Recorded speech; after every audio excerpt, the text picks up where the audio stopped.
Son dossier est un dossier qui donne l'impression d'une chaîne troublante de sévérité et de disproportionnalité. On a l'impression qu'un objectif a été fixé, l'objectif de le garder en prison, et toutes les institutions ont été convoquées, tous les moyens ont été convoqués pour atteindre cet objectif. Si on peut parler de fast track, c'est vraiment dans le dossier Khalifa Sall qu'il y a eu du fast track pour l'arrêter, le juger, le condamner. Faire en sorte qu'avant les élections, cet argument puisse être soulevé pour l'écarter de la course. N'est-ce pas troublant cela? On a aussi, dans le dossier Khalifa Sall, ignoré totalement ses garanties de représentation en refusant de lui accorder quelque liberté provisoire que ce soit. Le prétexte qui a été invoqué, c'est qu'il s'agissait de détournement de deniers publics et que le détournement de deniers publics, en cas de détournement de deniers publics, le mandat de dépôt est obligatoire. Et sauf contestation sérieuse ou caution, vous ne pouvez pas sortir de prison. La contestation a été très sérieuse. Ils ne l'ont pas considérée comme telle. La caution, vous avez suivi la péripétie. Finalement, c'est le juge qui a tranché. Le juge a dit non, il n'y a pas de détournement de deniers publics. Donc le prétexte pour lequel on a gardé Khalifa en prison en lui refusant la liberté provisoire a été écarté par le juge lui-même. N'est-ce pas troublant? Ensuite, l'immunité parlementaire de Khalifa Sall a été bafouée, niée dans un premier temps, ensuite a été levée dans des conditions que vous savez.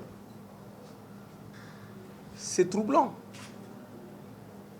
Et puis, on a refusé à Khalifa Sall quelque chose d'élémentaire. Les PV ont été annulés par la justice communautaire et on n'en a pas tiré les conséquences. Donc le dossier, malgré tout ça, était mort, ils l'ont ressuscité. Et pourtant, la jurisprudence récente montre très clairement qu'il n'y a pas de débat sur cette question. La logique, la vérité, le droit, c'était de libérer Khalifa Sall. Ce qui fait penser que le dossier Khalifa Sall, en réalité, n'est pas un dossier de droit. Il ne s'agit pas de problèmes judiciaires ou de problèmes juridictionnels ou de problèmes juridiques, parce que l'enveloppe politique est tellement dominante qu'on oublie les autres aspects de ce dossier. Et cerise sur le gâteau, il a été révoqué de son poste de maire. Quelqu'un qui a été jugé, condamné, qui a subi toutes ces injustices, ou en tout cas toutes ces peines, en plus, le poste qu'il gérait encore lui a été enlevé. N'est-ce pas troublant? On est allé plus loin. Il n'a pas participé aux élections. Le président de la République a appelé au dialogue après l'élection. Même ce contexte favorable de dialogue n'a pas été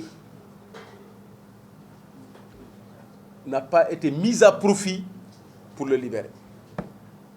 Et enfin, quand même, on est dans un pays où les raisons humanitaires sont là. Dans ce dossier, il y a énormément de raisons humanitaires qui font que libérer Khalifa ne peut pas être une honte. Libérer Khalifa ne peut pas être considéré comme une défaite après tout ce qui s'est passé. C'est pour cela que l'approche que nous avons dans ce dossier-là,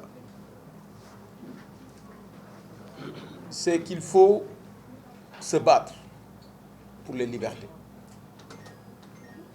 Partout et toujours.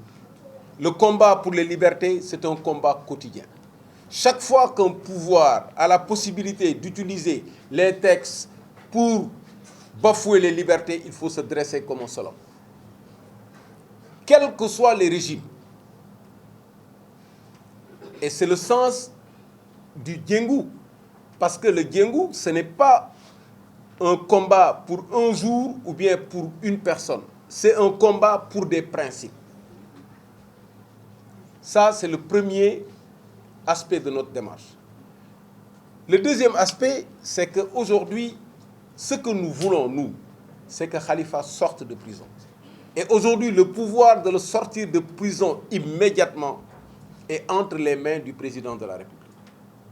Et c'est pour cela que nous lui demandons solennellement d'exercer ce pouvoir et de libérer Khalifa Sall. Maintenant, le recouvrement de ses droits et libertés, de ses capacités de participer à la vie politique, ça c'est un autre combat qu'il saura mener. Il a l'intelligence qu'il faut pour le mener, il a les hommes qu'il faut pour le mener. C'est pour cela que pour nous, aujourd'hui, nous demandons solennellement au président de la République de gracier Khalifa Sall.